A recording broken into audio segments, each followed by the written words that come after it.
Hello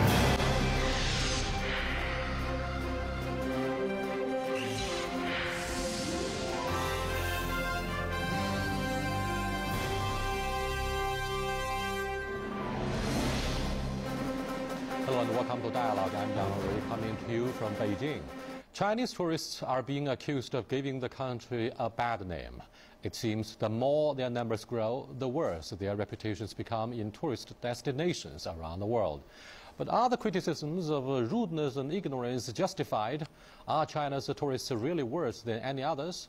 Have tourists become a convenient stake with which to beat China? To discuss these questions, I'm joined in the studio in the first part by Professor Teng Jimeng from the Beijing Foreign Studies University and our friend, Professor David Moser from Capital Normal University. Later in our program, I shall talk to Ms. Mary Fox, journalist and writer. Mrs. Joanna Lei, former Taiwan legislator, and Mr. Michael Zhang, attorney at law in Los Angeles, will be joining us through satellite or telephone. Welcome to Dialogue. Thank you. Some attribute the increasing uncivilized behavior of Chinese tourists to what they call cultural clashes. For example, in China, Japan, and Korea, you tend to make a noise when eating noodles, but in Western countries, in most cases, this is considered impolite at best, but disgusting behavior at worst. Is it a lack of understanding by the Chinese tourists or by Western hosts? Well, to me, absolutely. I think that the Chinese tourists, even though they gave the country a bad name, but I think it's all because they are still not used to being kind of a tourist, especially international tourists. They are very inexperienced. This is basically, I think, the reason behind why the tourists are giving a bad name. There are also lots of different reasons, of course. Civilization clash, I should say. Being a hardened tourist, I felt quite embarrassed many times when I was traveling abroad because I thought that it might be a good idea to educate most of the Chinese tourists before they went abroad. What do you think of this proposal? Well, I think education is part of it, but part of it is just experience. As an American, I'm sort of sensitive to this issue because in the 50s and 60s we had this term, the ugly American, if you remember that, right? Yes. And there was the same phenomenon that a lot of people that in the post-war boom that became rich overnight. Right. And the same as in China, they have the phenomenon called the baofahu, which in English we call it nouveau riche, the new rich.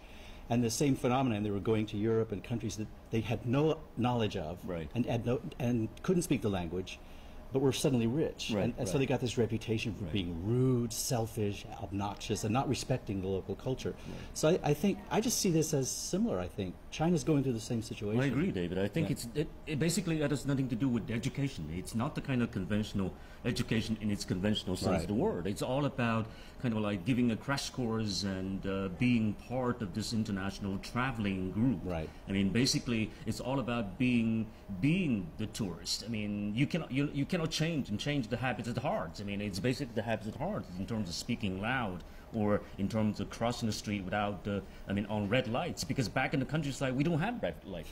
Thank you very much. Taiwan was one of the four little dragons concerning its industrial revolution. Let me cross over to Joanna Lei, former Taiwan legislator, for her comments on the image of Taiwanese tourists in the 1950s and 60s. Hello.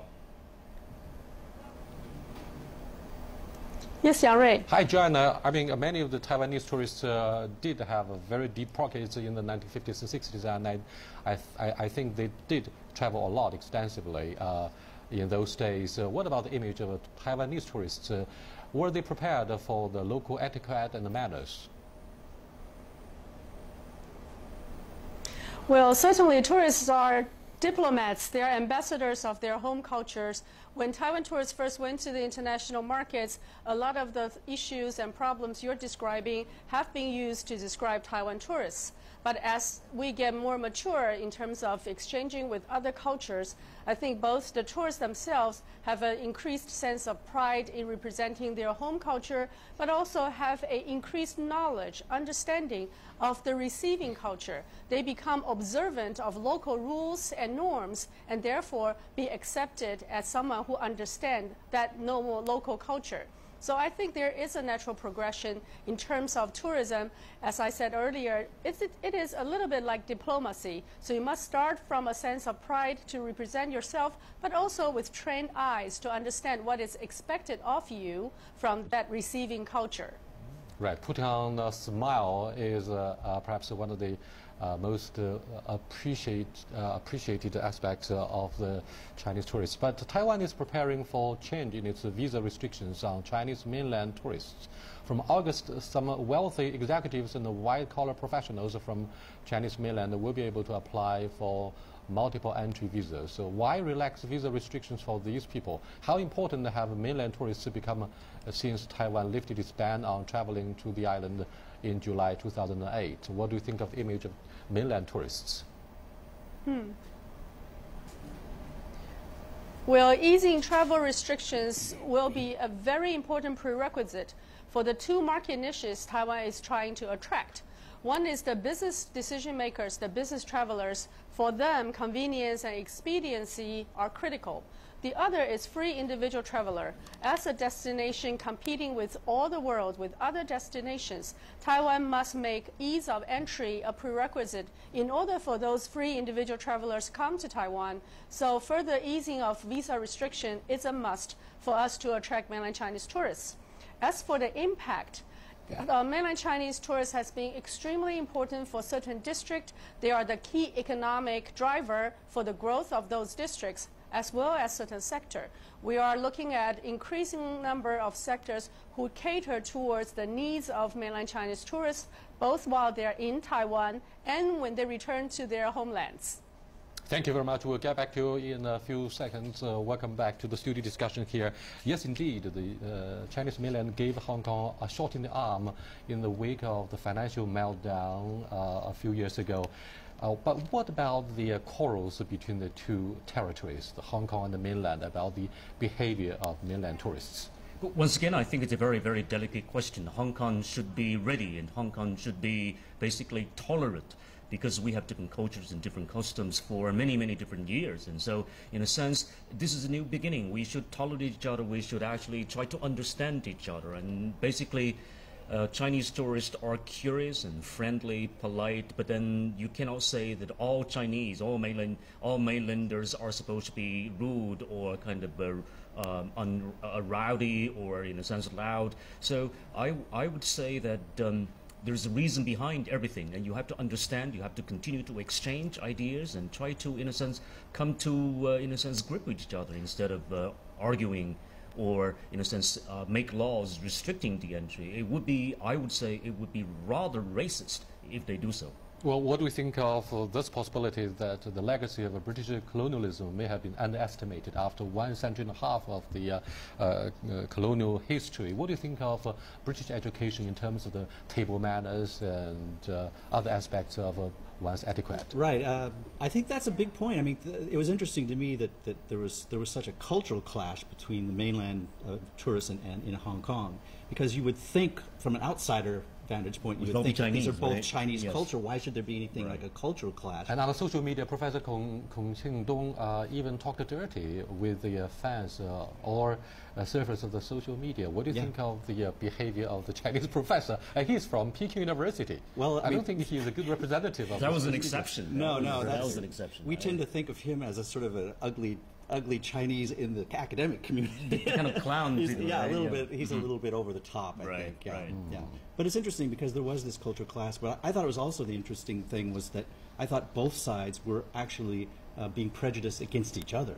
The mainlanders were looking down on the Hong Kongers, and Hong Kongers also looking down on the mainlanders. So there was a lot of cultural misunderstanding. I had a very interesting experience back in 1998 when I was based at Hong Kong University. Actually, I was dressed like a Westerner in my jacket and my ties and all that stuff, and with my greasy, shining hair out, standing the queue for a cinema. And this Hong Kong woman approached me and said, "Are you from Singapore or are you from Japan?" And so, in a sense, there's a lot of prejudice, kind of deeply rooted prejudice against, that very image of mainlanders from last year alone. The Chinese surpassed Germans and Americans in terms of their purchasing power. They spent a total of $102 billion. I mean, that's very impressive.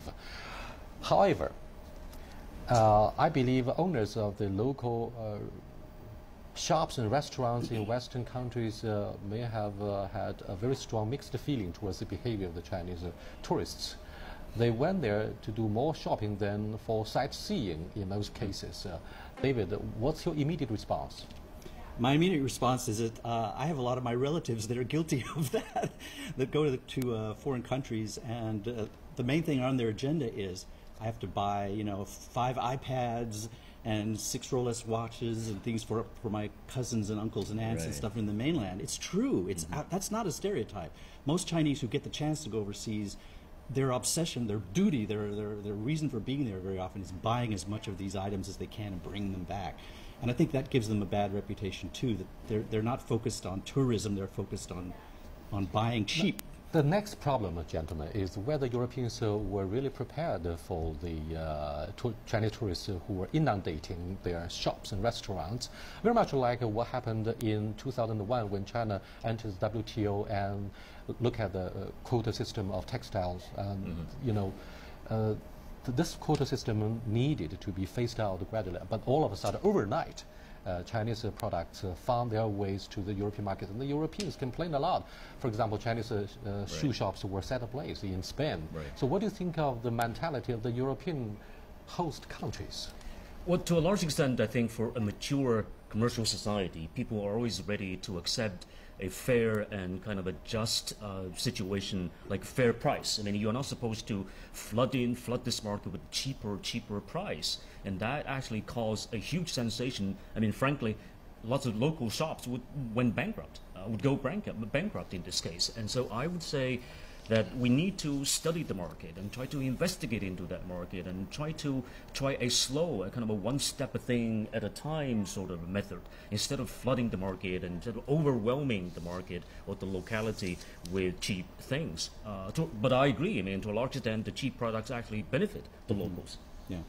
Well, on the other hand, the Chinese tourists sometimes feel that they are treated like second-class citizens abroad. For example, a case last October caused uproar among Chinese. Thierry Guillet, I'm not sure about my French pronunciation, but the founder and owner of the French fashion brand Zadig & Voltaire told Women's Wear Daily that his company's first hotel would be, and I quote, a slightly private hotel, not open to everybody, with 40 rooms. We are going to select guests. It won't be open to Chinese tourists, for example. Now, is it prejudice? What's the way out for China to manage the image crisis of its tourists abroad? David? Yeah, I mean, is it racial discrimination? Is it yes, I mean, that's French arrogance? Prejudice based upon certain behavior of a small group of people can sometimes result in an entire group being racially profiled. Let's put it that way. But I mean, I think that was a great, horrible faux pas on the part of this. It's outrageous. Boss. It's outrageous. Yeah. It's outrageous. Yeah. Yeah. Okay. Thank you very much. Let me cross over to Michael Zhang, a lawyer, a Chinese lawyer in Los Angeles. Hello, Mr. Zhang. Hello, Yang Rui. How are you? I'm fine. Glad to have you on our program talking about the image of Chinese tourists. But tell me briefly, what impact will the uncivilized behavior of some Chinese tourists abroad have on Chinese overseas students and workers?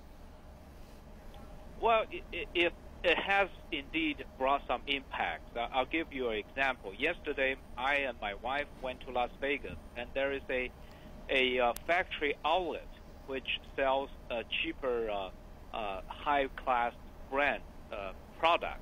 So the minute we walk in, the shop assistants came up to us and say, "Oh, sorry, you probably already know we only have a limit for each item. You can only purchase 3. You cannot purchase 30 of the same brand." So, but after all, we are local Chinese Americans. We're not Chinese tourists. So they naturally think that we are a part of the bigger Chinese tourist group. You mean, excuse me, Michael, you mean they are actually biased against the Chinese tourists who tend to purchase a lot of luxury goods at the same time? Yes. Obviously, they thought we were Chinese tourists rather than local Chinese Americans. But what do you think also, excuse me, but what do you think of their mentality? For example, they have to put up with the bad behavior of the Chinese tourists because they have to, they need this boost in the sale of their goods. Oh, definitely. I think it's a dichotomy because one way they think the local shopkeepers and shop owners definitely welcome Chinese tourists because they brought a lot of business, a lot of money into the local economy and help a lot of employment. So many of the shop assistants you went to, you see they are actually just freshly hired for the summer because there are a lot of Chinese tourists flooding into the cities like Los Angeles and New York, and they definitely boost the local hiring of a lot of American jobs. But obviously the U.S. economy is still recovering very slowly. But in many of the Chinese American concentrated communities, actually the housing market is rocketing. So that has in my opinion, has a negative impact on local Chinese Americans because we tend to concentrate in the Chinese community, and nowadays the sellers of houses are probably more willing to sell the houses for cash to Chinese tourists and to Chinese newcomers rather than to us. Thank you, Michael. When I come back to you, we'll take a quick look at the image of Chinese tourists in Las Vegas. A miracle in the middle of nowhere where I believe the Chinese make enormous contributions to the gambling industry, the casino industry. But don't go away, we'll be right back after this short break.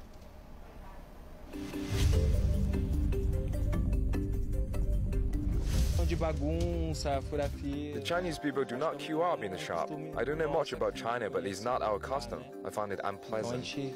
When the tourist bus stops, some of the young guys get off to have a cigarette. When they return to the bus, they litter the area with the cigarette ends. I do welcome more Chinese to visit Jeju, but some of the Chinese tourists jaywalk, litter or spit everywhere. These are uncivilized behaviors, and I hope they can be corrected in the future. It's weird for us because we are very used to the sun and we don't use even a hat, and we see always with the umbrella and big hats and covered their bodies with a lot of clothes. The group, especially the people from China, I think they come here with high expectation, and they are a little bit impatient compared to the people in maybe the Western people and people from America and the rest of the world. Because they come here, the next thing they want to push you, go, go, go, go. And not knowing, the faster you drive the vehicle is how much you're going to lose and maybe miss a lot of the animals on the way. So they should come here with the idea and with the knowledge that animals should be looked for. You have to use your eyes, look around for the animals. And at the end of the day, if you take that time to be a little bit patient, you'll get to see. Welcome back. We are happy to be joined here by Madam Andrew Fox, a journalist and writer. Welcome. Mary, China announced that it is issuing a tourism law to take effect in October, and that law will give travel agencies the authority to penalize the tourists who violate social ethics. Are the measures workable, and can legislation force people to have a good manners? Well, I'm of the school of thought that believes it's always a shame when you have to resort to the law, because really what you're doing is you're forcing people into a mindset. They become scared of breaking that law instead of actually considering their behaviours. So I'm not a big fan of legislation, but I think what you've got to do is consider what the problem is. And I think we've talked around this subject so far about the Chinese behaviours. First of all, as a European, I'd like to say we need the Chinese money. So keep coming to Europe, keep coming to Britain, we want you there. It's about trying to understand each other's cultures. And I know as well as anybody what it's like to suddenly arrive in a foreign culture and think, what's going on here? But I also think with the behaviours that we've not actually explored yet, we've not really talked about these behaviours. I think we're sort of skirting around some of the issues. But I'm going to say it, as far as I'm concerned, there are two behaviours that the Chinese tourists display, which I believe really they need to change their mindset. One is spitting, and one is how they behave on aircraft. because actually they're a danger and we need to address those things. Everything else, I believe, you can deal with just by education. Well, yes, education is very important, but when you say it's a big shame to turn to law for help, what about a Muslim country? That's a very sensitive issue. For example, women are required to put on a mask, and men are required not to drink during the holy Ramadan, for example, and even not during that religious period of Ramadan. What do you think of the habit of drinking in a Muslim country? And do we have to respect the local laws in the host country? Absolutely. You know, I mean, you know, if I was to go to Saudi Arabia, you wouldn't see me staggering through the streets with a bottle of wine in my hand. We have to respect their laws. We may not agree with them. We may think perhaps, you know, that they're not what we would buy into. But no, we have to respect local laws. And I think that's the thing with tourists. They must try and understand what the local laws are and what impact it's going to have on them. And when they come here, come to the UK rather, they tend to travel in large groups, and that's not necessarily good for their travel education, if you like, because they need to be able to learn what's going on. Okay, thank you very much, David. What do you think of that embarrassing scandal for the Americans during the Clinton administration when a teenager was punished by flogging because of a graffiti? He is, among all others, a vandal. Right, he turned out to be. He had done some graffiti, right? And yeah, graffiti, right. Yeah. As I recall, this was a student, perhaps. It's a student, yeah, right. Male guy. You may be surprised that that some of the reaction in the United States was approval of this, because a lot of people thought disapprove of graffiti within the U.S. So but David, I raised this question in the context of, say, for example, in the host country, the local governments and authorities tend to draconian laws to restrict the behavior of not only their own citizens but overseas tourists. Is it acceptable for an American in your country where freedom is absolutely respected? In most cases, I think I agree totally with what Mary just said, which is you should do the utmost to respect the local laws. But there are certain cases perhaps that go too far, and I'm not sure that the Singapore example was a good one. But we do have things called extraterritoriality, and there are embassies can jump in and protect people if the laws conflict. But in that particular case, that was debated at the time whether or not the embassy should have stepped in. But I'm afraid the intervention by President Bill Clinton failed to save the boy from being flogged. Let me get back to Michael, the American lawyer who's on the line. Hello. Hello, Yang Rui. Now, I'm always thinking of the Chinese image in Las Vegas. You know, in most of the, you know, the gambling places, you see the Chinese and the Japanese and other Asians take a preponderance over tourists of other national identity in terms of their participation in this game. I mean, what do you think of the image of the Chinese tourists? Well, yeah, that's what I was trying to say. Is that this is really a dichotomy. American businesses, and especially places like Las Vegas, they certainly welcome Chinese tourists because they gamble, they spend a lot of money, and they shop a lot.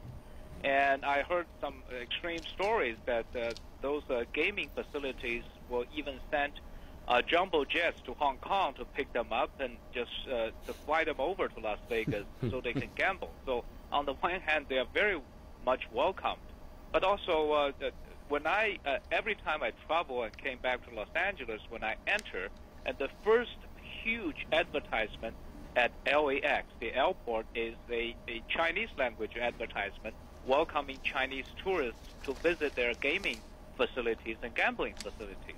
So I don't know whether I should welcome that sign or I should feel ashamed, because obviously now in big streets in Las Vegas and Los Angeles, every morning you'll see these huge buses with Chinese characters saying, you know, good luck and lucky Chinese, and taking them all over to Las Vegas. So I don't know. I mean, I for one thing, I'm happy because now we Chinese have a lot of money and gain a lot of respect from the local people. But in the meantime, is that the real, gesture I want the Chinese people to present to the American people? I don't know. I think not. I believe you are a very good ambassador of Chinese American. Thank you very much for your participation in this lively discussion about the image of Chinese tourists. Welcome back, Mary. Do the Chinese sometimes overreact to criticism? For example, Chinese-looking tourists were caught on camera soaking their feet in a fountain next to the Louvre in Paris. They were instantly condemned by Chinese netizens. But as CCTV French correspondent discovered very quickly, in fact, these Chinese tourists were actually copying Western tourists who were also using the fountain to cool themselves down on a hot sunny day. Are the Chinese too quick to criticize themselves through the social media? Well, I think they might be. I think the tragedy is really that it's open season on the Chinese. It's certainly in some of the Western press at the moment, because there's a certain curiosity about Chinese people. With the opening up, we're now beginning to see mainland Chinese tourists travelling over to Europe and watching them behave for the first time, and they have their idiosyncrasies. I think, you know, you should take a lot of this with a pinch of salt. They love to write things about, you know, they stampeded over this, they wrote on that, but we were only doing that maybe 25 years ago to the Germans. In fact, you know, the Germans still have a very bad time in Europe from the Brits, and the Americans always will have a bad time from the Brits, because the Brits know everything, don't they? So I think the Chinese really should be able to sort of take it in their stride, but I still think that you want a mindset where they question their behaviours and they think, if this was me, how would I feel? And sometimes I think when they're in big packs, maybe they don't feel that. They're just there to have a holiday, have a good time, spend some money. Thank you very much for your participation, David, Jimeng, and Mary. We have tons of questions about the bad behavior of the Chinese tourists on this stage of our development. But thank you again. Until next time, goodbye. Thank you.